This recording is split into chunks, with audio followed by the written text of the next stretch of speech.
परमात्मा की पूजा क्यों करनी? जिनेश्वर भगवान की पूजा करने के कई अद्भुत लाभ और कारण हैं, लेकिन आज हम प्रभु पूजा के मुख्य कारणों में से एक कारण जानेंगे। पूरी जानकारी के लिए बने रहिए इस वीडियो के अंत तक।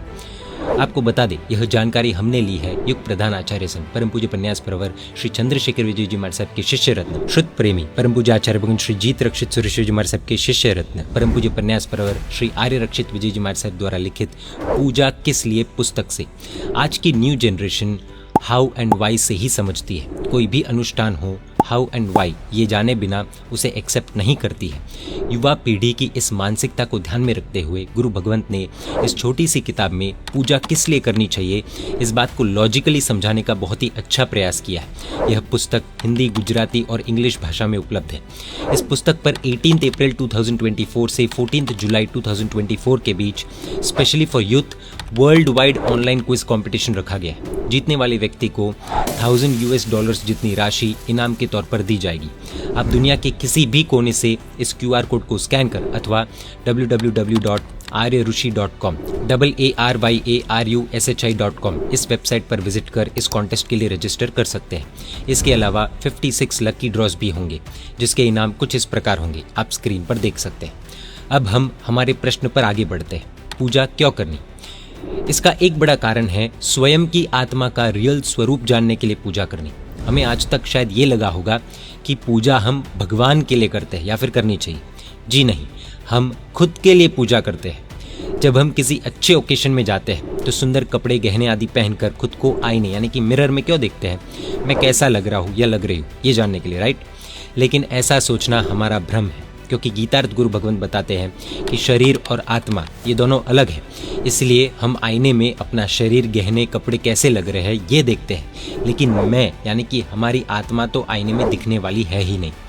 लेकिन अगर हमें अपनी आत्मा के स्वरूप के दर्शन करने हो तो क्या करना चाहिए? इस प्रश्न का उत्तर जानने से पहले हमें ये जानना होगा कि हमें हमारा आत्म स्वरूप क्यों जानना चाहिए। इस संसार में हम ज़्यादातर दुखी ही रहते हैं। कुछ क्षणों के लिए सुख आता है, लेकिन कुछ न कुछ तकलीफ दरवाजे पर तैयार ही रहती है और हम दोबारा दुखी हो जाते हैं। हमारे दुख का मेन कारण ये होता है कि हमें जो चाहिए वो हमें नहीं मिलता या फिर हमने उसे खो दिया हो, जैसे कि healthy body, bank balance, name, fame, status, person आदि। लेकिन क्या ये सभी चीज़ें रियल में हमारी अपनी हैं? नहीं। वो कैसे? तो गुरु भगवंत बताते हैं कि हमारी डेथ के बाद, मृत्यु के बाद हमारे साथ वो ही चीज़ें जाती है जो एक्चुअल में हमारी होती है। जो हम यहाँ पर छोड़कर चले जाते हैं वो हमारा कैसे हो सकता है? Bank balance, name, fame, status आदि मृत्यु के बाद हमारे साथ नहीं ही आएगा, तो वो हमारा कैसे हुआ? देखिए, व्यवहार में भले हमें जिम्मेदारियां निभानी पड़ती हो, पैसे कमाने पड़ते हो, भाग दौड़ करनी पड़ती हो, लेकिन माइंड में क्लैरिटी पक्की होनी चाहिए कि जो हमारा है ही नहीं उसके पीछे दिन रात हम मेहनत कर रहे हैं, भाग दौड़ कर रहे हैं, चिंता कर रहे हैं। ये सच्चाई मृत्यु के समय अवश्य हर एक व्यक्ति को रियलाइज होती ही है। प्रश्न उठ सकता है कि अपना क्या है और पराया क्या है, वो हमें कैसे पता चलेगा? तो वो जानने के लिए ही हमें अपना आत्म स्वरूप जानना ज़रूरी है। अगर हम एक बार आत्म स्वरूप को पहचान गए तो बहुत से दुखों से हम ऐसे ही बाय डिफ़ॉल्ट बिना कुछ किए दूर हो सकते हैं। माइंड के लेवल पर तो बिल्कुल हो सकते हैं। शास्त्रों में कहा गया है कि आत्मज्ञान भवम दुखम आत्मज्ञानेन हन्यते, यानी कि आत्म स्वरूप को नहीं जानने से जो दुख आते हैं वो आत्म स्वरूप को जान लेने से खत्म हो जाते हैं। खुद के आत्म स्वरूप को कैसे जानना? खुद की रियलिटी क्या है? हमें स्वयं की आत्मा के स्वरूप को अगर जानना है, समझना है, तो हमें हमारे संग में विराजमान देवाधिदेव अरिहंत परमात्मा के मंदिर में जाना होगा, क्योंकि जिनालय में शोभायमान तीर्थंकर परमात्मा और हमारी आत्मा का स्वरूप एक ही है।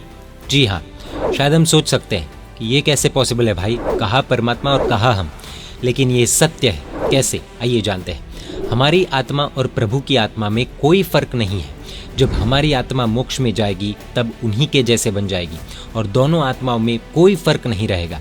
तीर्थंकर परमात्मा ने साधना के बल से अपनी आत्मा को शुद्ध बनाया है और हमने अभी तक परमात्मा जैसी साधना शुरू नहीं की है, जिससे हमारी आत्मा अभी भी अशुद्ध है। बाकी तो हमारी आत्मा का मूल स्वरूप मंदिर में विराजमान परमात्मा की आत्मा के जैसा ही है। जिस तरह परमात्मा हिंसा नहीं करते, उसी तरह हमारी आत्मा का रियल स्वभाव अहिंसा का ही है। जिस तरह परमात्मा गुस्सा नहीं करते, उस तरह हमारी आत्मा भी रियल में बिना गुस्से की यानी कि क्षमावान है।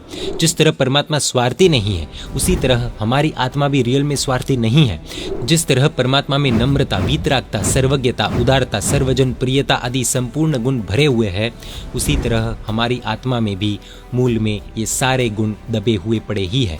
जैसे जैसे हम परमात्मा की तरह साधना में आगे बढ़ेंगे, वैसे वैसे ये सभी गुण हमारी आत्मा में से बाहर प्रकट होते रहेंगे और एक दिन ज़रूर ऐसा आएगा कि हमारी आत्मा भी परमात्मा बन जाएगी।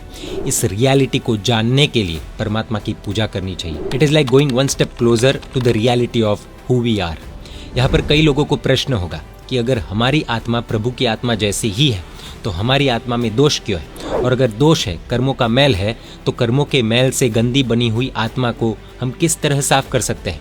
इतना ही नहीं, न्यू जनरेशन के दिमाग में उठने वाले प्रश्न जैसे कि पूजा के बदले सिर्फ दर्शन कर ले तो क्या तकलीफ है, पूजा में हिंसा हो फिर भी करनी चाहिए, ऐसा क्यों, परमात्मा ने स्वयं अपनी ही पूजा करने के लिए क्यों कहा, इत्यादि कई प्रश्नों के लॉजिकल आंसर्स इस बुक में से अवश्य मिल जाएंगे। पुस्तक प्राप्त करने के लिए और कॉन्टेस्ट में रजिस्टर करने के लिए ये वेबसाइट विजिट कर सकते हैं www.aryarushi.com। अधिक जानकारी के लिए वेबसाइट पर चैट सपोर्ट में अपनी क्वेरीज भेज सकते हैं।